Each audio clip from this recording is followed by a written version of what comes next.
Bonjour à tous. Bon, aujourd'hui on se retrouve sur la Clio C3G avec le moteur Cléon là. Donc en fin de compte on va changer la pompe à eau ici. Comme on n'y voit pas trop, j'ai dû mettre un spot, hop, ici là. Enfin, comme on n'y voit pas trop pour vous.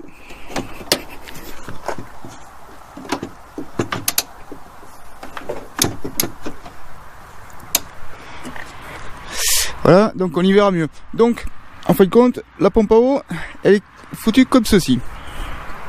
Voilà, hop là. Voilà. Donc, comme on peut le voir, il y a des vis un petit peu partout. Ici, ici, ici, ici, ici, ici, ici, ici. Encore ici, parce qu'il y a un bloc qui est sur le côté.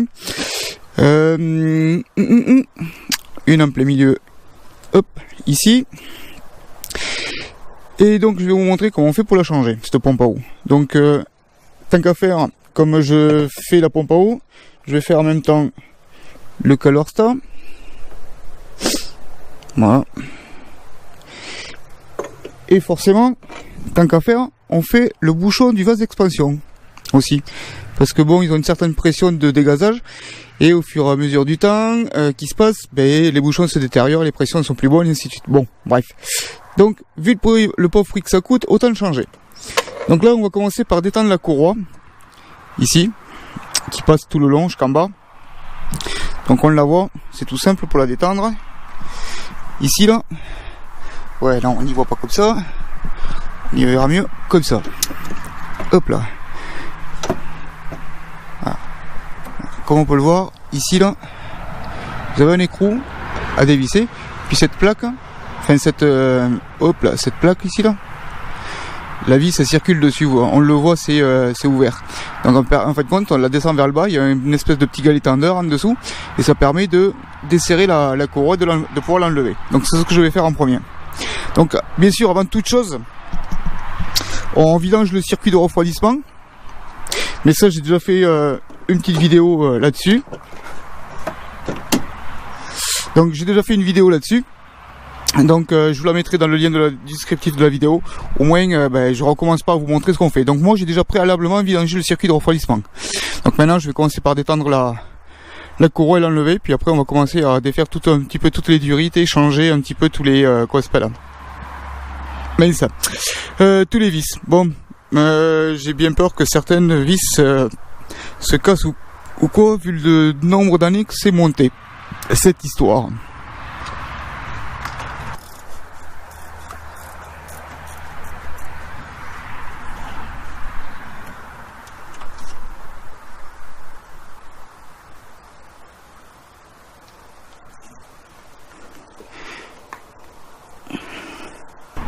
Voilà, donc là on est sous la voiture, si vous voulez, donc ici là, c'est la patte qui est au-dessus que je vous ai montré qu'il faut dévisser. Donc après il faut descendre sous la voiture et dévisser ici, pour pouvoir justement la faire basculer sur son axe là-haut. Sinon on ne pourra pas détendre la courroie. C'est elle qui vient finir de la maintenir. Donc pour ce faire, hein, c'est simple, il faut dévisser ici, après on pourra commencer à dévisser d'en haut et de la faire descendre. Voilà, allez. Donc voilà, comme vous pouvez le voir. Ici, une fois dévissé en bas, ça bascule et on peut enlever la courroie.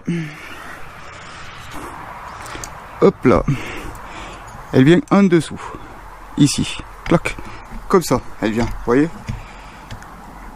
Voilà. Donc c'est à dire qu'il ne faut pas que vous la passiez au-dessus, au milieu ou entre. Donc je suis même pas sûr, tiens, de ce que je dis là.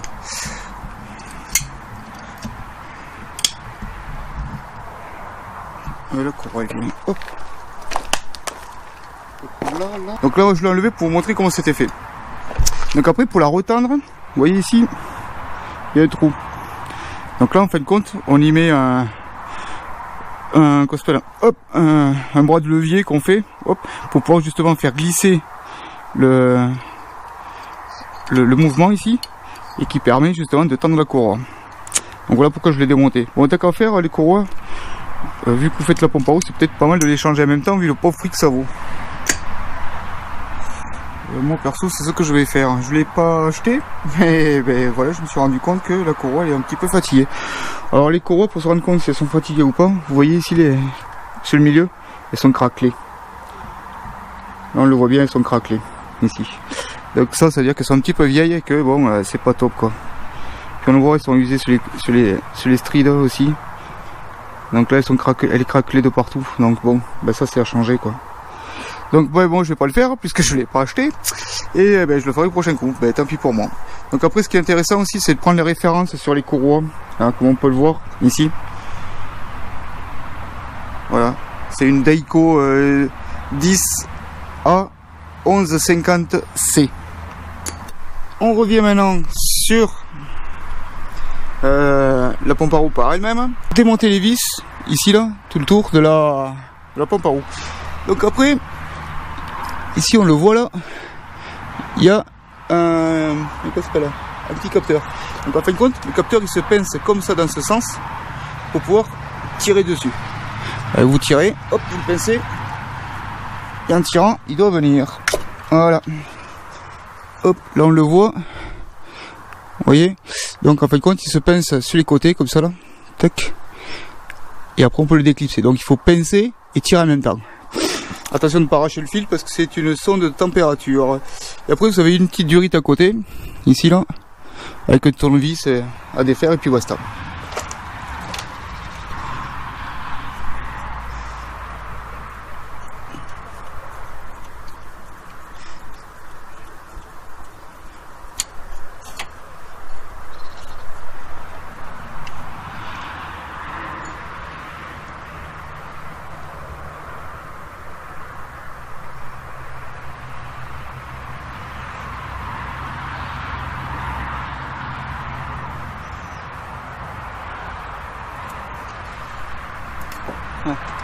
Comme par hasard, ça fait longtemps que les durites sont montées. Elles sont collées à la pompe. Ouais,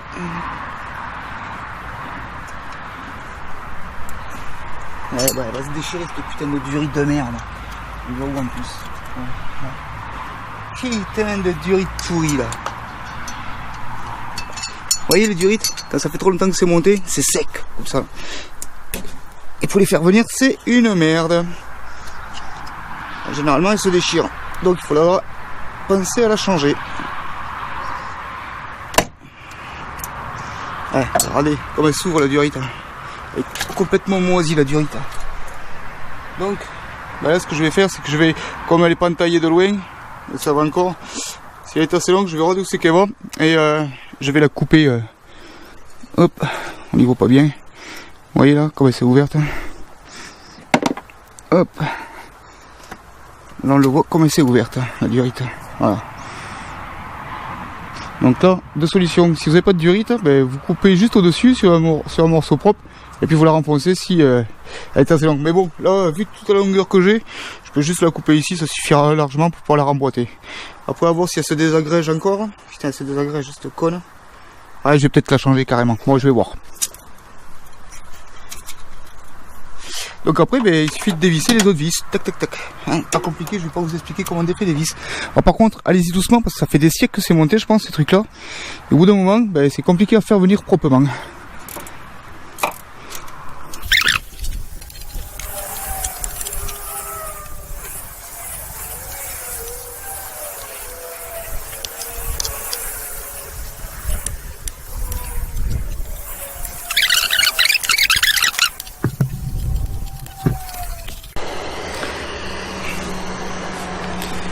Bon, alors on en arrive, bon alors là j'ai nettoyé tout le plan de joint, ainsi de suite, donc on arrive à retirer cette vis, d'accord, comme on peut le voir, et c'est pas compliqué, hein.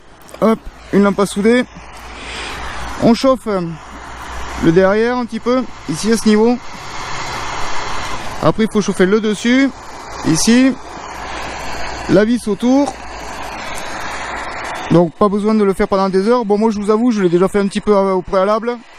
Donc ça m'évite de tenir pendant des heures à vous montrer comment on préchauffe le truc et ainsi de suite. Donc n'ayez pas peur, c'est certes de l'alu mais ça va pas fondre.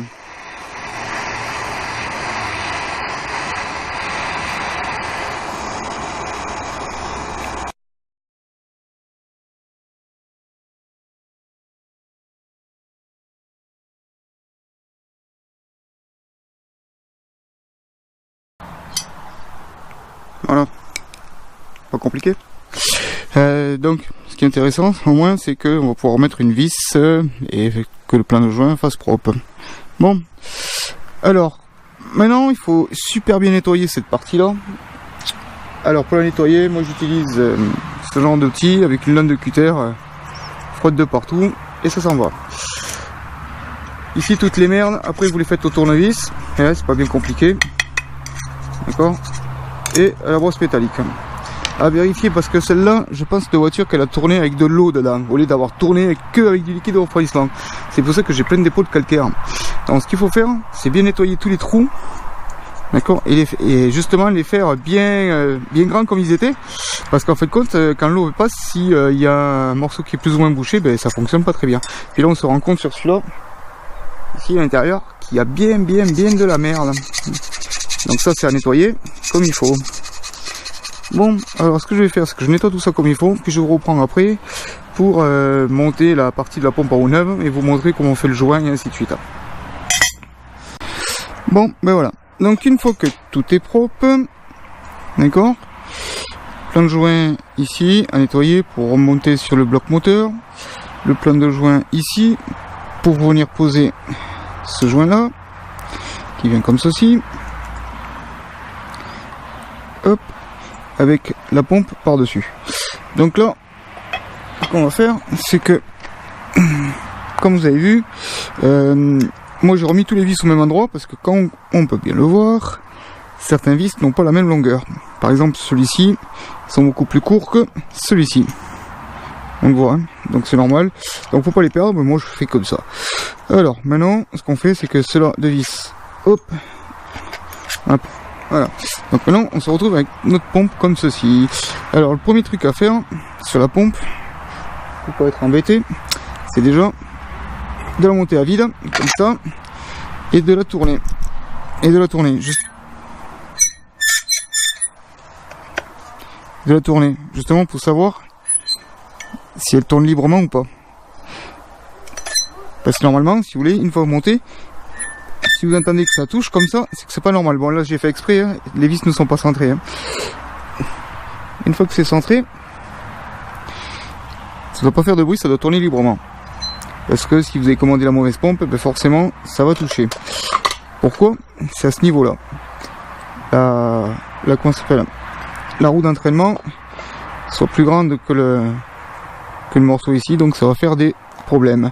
Donc pour monter le joint, hop, on s'embête pas, on prend la pâte à joint, c'est juste pour pouvoir le maintenir en place, pour pas qu'il bouge dans tous les sens en attendant qu'on remonte les vis.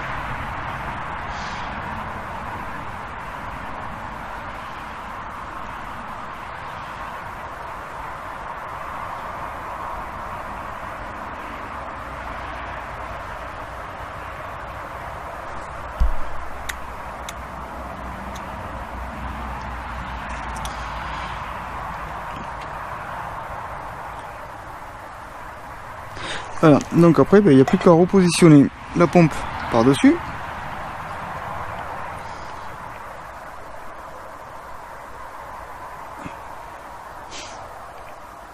Et monter les vis. Pas compliqué, non?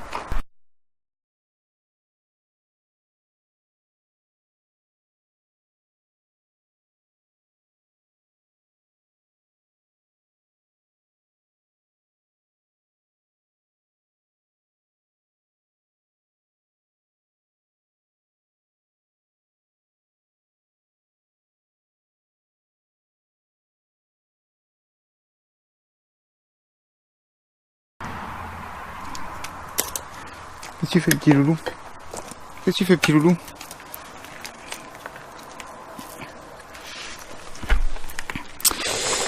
Après, ne pas oublier de remettre la sonde. Ouais. Donc pareil, vous la nettoyez à la brosse métal. Et puis après, ça se remonte.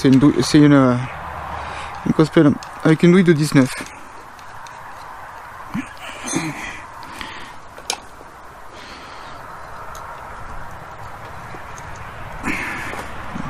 Pas besoin de serrer comme un marteau, ça ne sert à rien. Bon, ben là, pour ce côté-là, on va dire qu'on a fini. D'accord? Puisque la plupart des vis sont remontées. La prochaine étape, c'est les vis pour mettre sur le bloc moteur de ce côté. C'est-à-dire ces vis-là qui nous restent ici et qui correspondent à cette partie ici. Donc pareil, pour remonter sur le bloc moteur, on va devoir d'abord nettoyer le plan de joint ici, sur le bloc moteur, remettre le joint, remonter toutes les durites, remettre la courroie d'accessoires.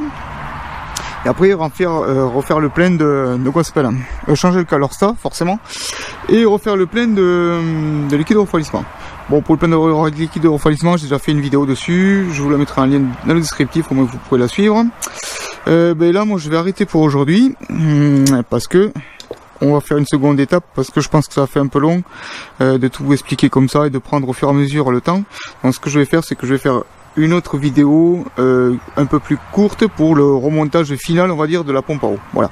Donc là on s'arrête là et au moins vous verrez le remontage final avec le changement du calorstat et exactement comment ça se repositionne et comment tendre la courroie. Voilà. Bon, ben pour aujourd'hui je vous remercie d'avoir suivi, puis je vous dis à une prochaine.